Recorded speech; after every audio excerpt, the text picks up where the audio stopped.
What is RAM? RAM, random access memory, is the hardware in a computing device where the operating system, OS, application programs and data in current use are kept so they can be quickly reached by the device's processor. RAM is the main memory in a computer. It is much faster to read from and write to than other kinds of storage, such as a hard disk drive, HDD, solid-state drive, SSD, or optical drive. Random access memory is volatile. That means data is retained in RAM as long as the computer is on, but it is lost when the computer is turned off. When the computer is rebooted, the OS and other files are reloaded into RAM, usually from an HDD or SSD. Function of RAM. Because of its volatility, RAM can't store permanent data. RAM can be compared to a person's short-term memory, and a hard disk drive to a person's long-term memory. Short-term memory is focused on immediate work, but it can only keep a limited number of facts in view at any one time. When a person's short-term memory fills up, it can be refreshed with facts stored in the brain's long-term memory. A computer also works this way.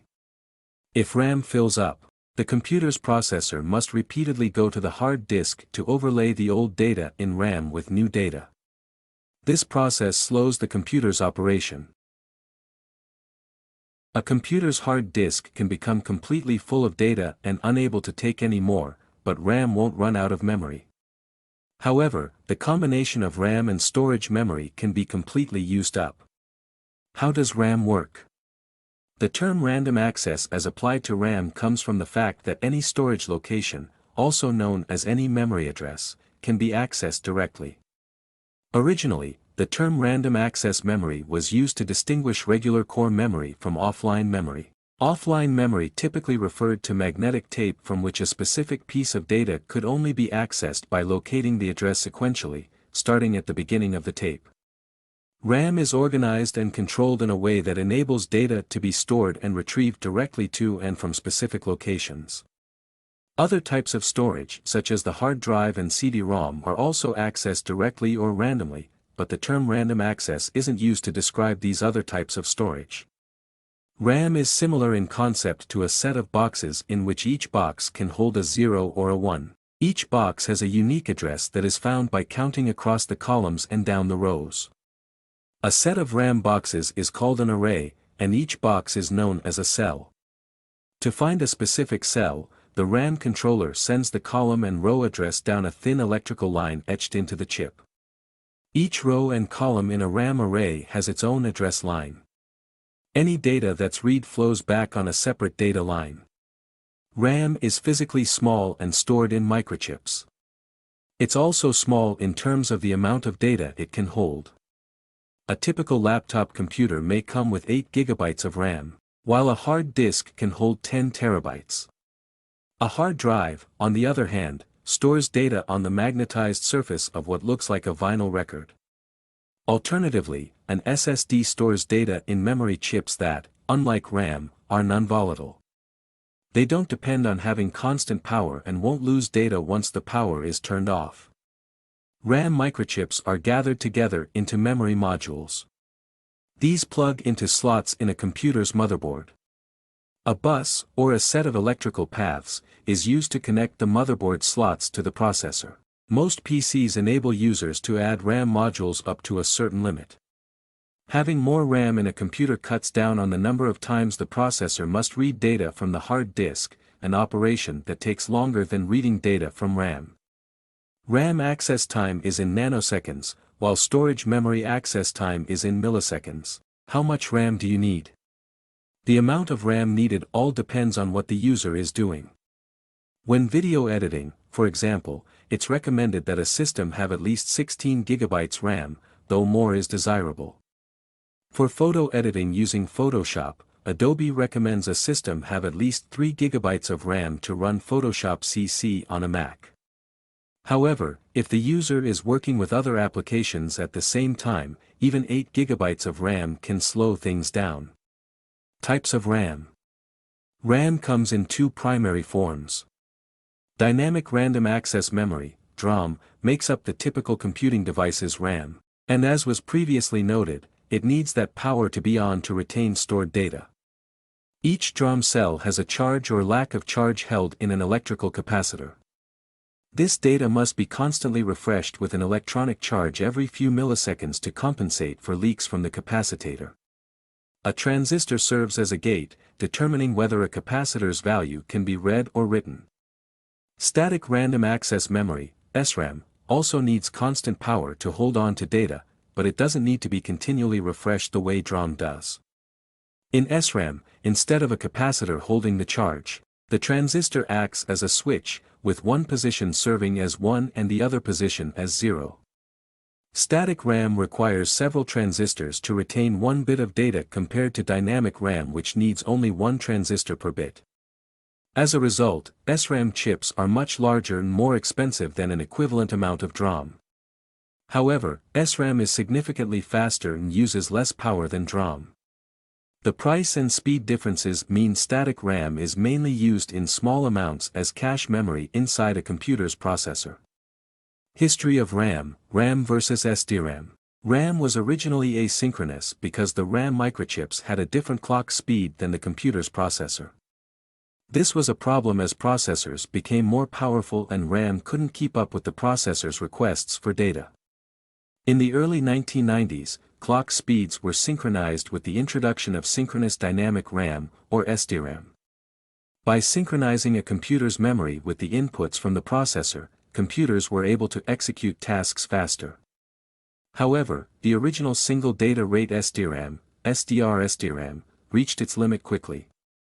Around the year 2000, double data rate synchronous random access memory, DDR-SRAM, was developed. This moved data twice in a single clock cycle, at the start and the end. DDR-SDRAM has evolved 3 times, with DDR2, DDR3 and DDR4, and each iteration has brought improved data throughput speeds and reduced power use. However, each DDR version has been incompatible with earlier ones because, with each iteration, data is handled in larger batches. GDDR-SDRAM.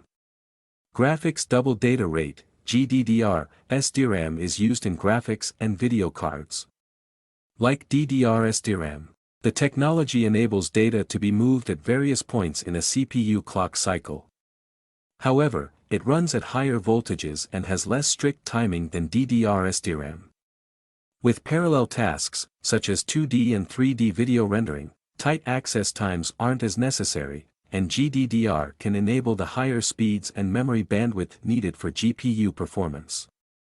Similar to DDR, GDDR has gone through several generations of development, with each providing more performance and lower power consumption. GDDR6 is the latest generation of graphics memory. RAM versus virtual memory. A computer can run short on memory, especially when running multiple programs simultaneously.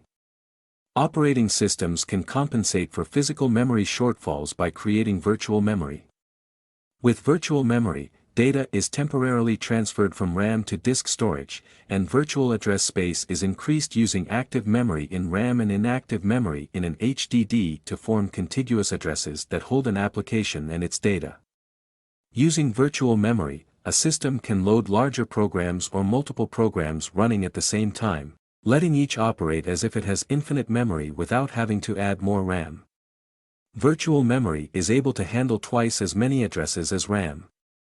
A program's instructions and data are initially stored at virtual addresses, and once the program is executed, those addresses are turned into actual memory addresses.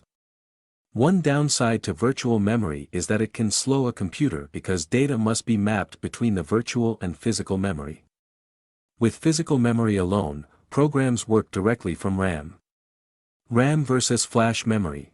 Flash memory and RAM are both comprised of solid-state chips. However, they play different roles in computer systems because of differences in the way they're made, their performance specifications and cost. Flash memory is used for storage memory.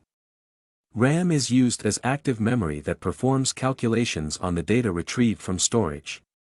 One significant difference between RAM and flash memory is that data must be erased from NAND flash memory in entire blocks.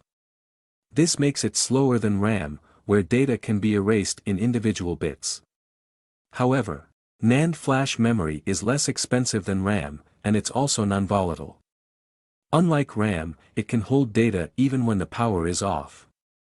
Because of its slower speed, non-volatility and lower cost, flash is often used for storage memory in SSDs, RAM versus ROM. Read-only memory, or ROM, is computer memory containing data that can only be read, not written to. ROM contains boot-up programming that is used each time a computer is turned on. It generally can't be altered or reprogrammed. The data in ROM is non-volatile and isn't lost when the computer power is turned off. As a result, read-only memory is used for permanent data storage. Random access memory, on the other hand, can only hold data temporarily. ROM is generally several megabytes of storage, while RAM is several gigabytes. Trends and future directions. Resistive random access memory, RRAM or ReRAM, is non-volatile storage that can alter the resistance of the solid dielectric material it's composed of. ReRAM devices contain a memristor in which the resistance varies and different voltages are applied. ReRAM creates oxygen vacancies, which are physical defects in a layer of oxide material. These vacancies represent two values in a binary system, similar to a semiconductor's electrons and holes. ReRAM has a higher switching speed compared to other non-volatile storage technologies, such as NAND flash. It also holds the promise of high storage density and less power consumption than NAND flash. This makes ReRAM a good option for memory in sensors used for industrial, automotive and Internet of Things applications. Vendors have struggled for years to develop ReRAM technology and get chips into production. A few vendors are currently shipping them. 3D XPoint technology, such as Intel's Optane, could eventually fill the gap between dynamic RAM and NAND flash memory. 3D XPoint has a transistor-less, cross-point architecture in which selectors and memory cells are at the intersection of perpendicular wires. 3D XPoint isn't as fast as DRAM, but it is non-volatile memory.